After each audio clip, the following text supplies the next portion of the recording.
Hi, this is Dayna Linton for Novels Live TV, and today we have Brad Parks with us. How are you? I'm doing great. You have a new book out. I do. Brand new, your exciting. debut novel. Still wet behind the ears. Oh, right Yes. on. And it is called? Faces of the Gone. Okay. It starts with 4 people shot in the back of the head, execution style, left for dead in a vacant lot in Newark, New Jersey. Cheerful. Oh, lovely. Lovely. But then, of course, we meet our protagonist, Right. Carter Ross, the dashing, or at least sometimes dashing, investigative reporter, whose job it is to figure out how did these 4 people know each other, why were they killed, and of course, who done it. And he is assisted by a very colorful cast of characters, and Newark, New Jersey is nothing if not a colorful city. I happen to know somebody from there that's very colorful. Absolutely. Behind the camera. So I do understand what you're talking about. And you did say that this is based on something Right. that you experienced yourself. Yes. As a reporter for the Newark Star-Ledger, which is the largest newspaper in New Jersey, that very setup that I just explained to you, 4 people shot execution style in a vacant lot, was the very first story I ever wrote as a news reporter.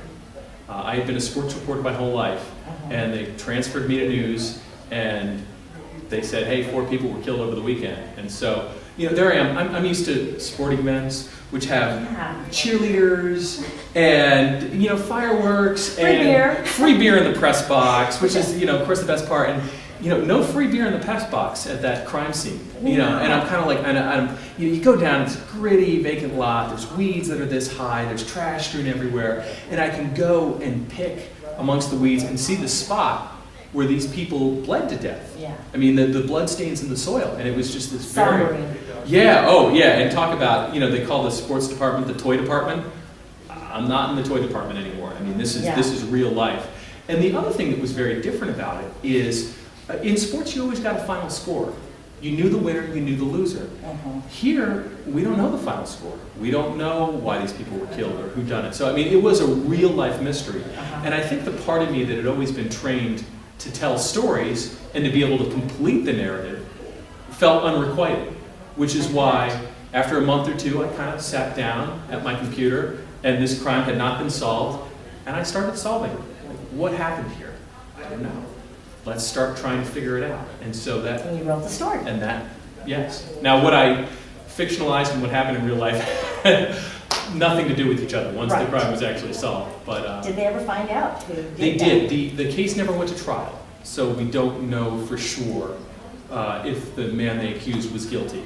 But because he was already in in jail for another crime he had committed, and they felt that their evidence was kind of weak, they never quite took it to court to trial. But you got a great story out of it. Yes, I certainly did. Really great story. Now tell us about the protagonist a little bit, Right. Is he anything like you? Well, let's see here.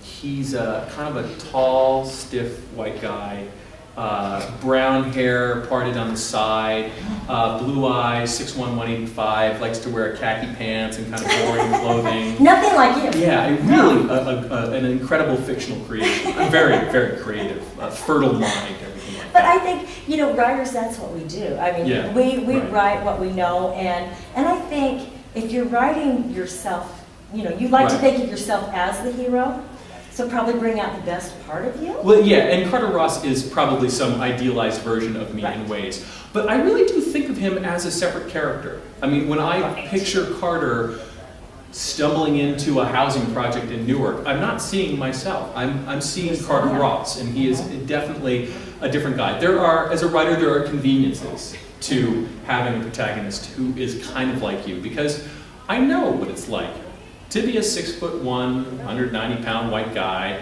who dresses like this, going into a housing project. And I know the way people look at me. And I know the things that I had to do as a reporter to kind of earn people's trust and to make them realize that I was not there to sensationalize their story. I was there because I cared about, and I was there to listen, and I was there to really tell their story in a compassionate way. And so a lot of that is what Carter does as a result. Are there things about Carter that you like, that you wish were more like you? Carter is a better reporter than I am. Carter is definitely better looking than I am. Oh. Yeah, I mean, you know. Well, you have to write that. Oh, for sure. What's actually So been Brad fun. Pitt looking, right? Yeah, Like, exactly, yeah. exactly. What's been fun is that I am no longer a journalist. I left newspapers after 12 years in the business, and now Carter is sort of the, I don't know, like the vessel for my unrequited journalistic desires. Carter gets to do all this stuff that I don't do anymore, and that's kind of fun. But what you're doing is far more noble. Right now, in addition to writing, you are Mr. Yes. Mom Yes, I am. to 2 small children. And to me, that is the best thing you could possibly be doing. And you know what? It's the toughest job I've ever had. Oh, yeah. Absolutely. You know, I have trooped into housing projects. I have covered Hurricane Katrina. I have worked days on end without break. None of it compares to those 2 little children and the demands, joys and demands and all that stuff. Oh. And it really does give you a lot of respect for at-home caregivers. Oh, no doubt Oh about my goodness gracious. When I lived in Dallas, my ex-husband would be home in the wintertime, Mhm. and anyway, and I'd be home. And boy, it was wonderful that he could see it's not an easy thing. It's work, man. It is a lot more work than a full-time job. Oh, absolutely. It truly is, and you never get a break. Well, and I have to laugh when other reporters go to conferences and things like, other writers go to conferences or they're touring, they talk about how brutal it is, how grinding it is. I'm like, yeah. You don't have 2 small kids. Nothing. Touring is my vacation. You know, unfortunately my wife knows this too, so when I get home it's, you know, back to work. Yeah, toe the line now. Why don't you? But it is a very difficult but also very rewarding line of work. Yes, it is, but you do get away to write. Yes. And Yes.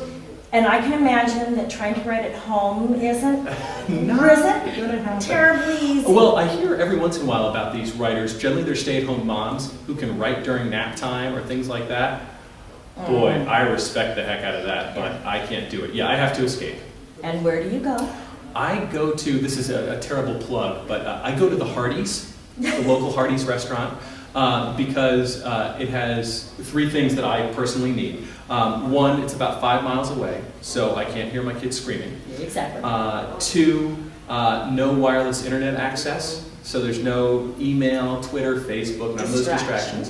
3, and perhaps most importantly, free refills on the Diet Coke. You know what, that's vital. Caffeination, absolutely. And the bathroom is close enough, so when the Diet Coke really starts kicking in. I was it's just kinda- going to say that, Yeah. and you don't have anybody banging on the door. Nope. No small children. It's the one time I get to be alone in the bathroom. It's a great pleasure, yes. So you're writing another one, I would assume. Yeah, actually, books number 2 and 3 in the series are already written and are due out in 2011 and 2012. The 2011 is going to be titled Eyes of the Innocent. And what's that one about? It is involving house flipping and political corruption and all sorts Total of fiction. steamy things. Yeah, I know. Political corruption in New Jersey? No way! Never happened. I know. Where do I find this stuff? It's Just my, pull it out, my Sky. personal genius.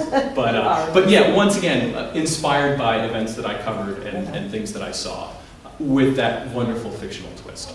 Well, it sounds awesome, and thank you so much. I knew Thanks for you'd having be me. lively, and so thank you very much.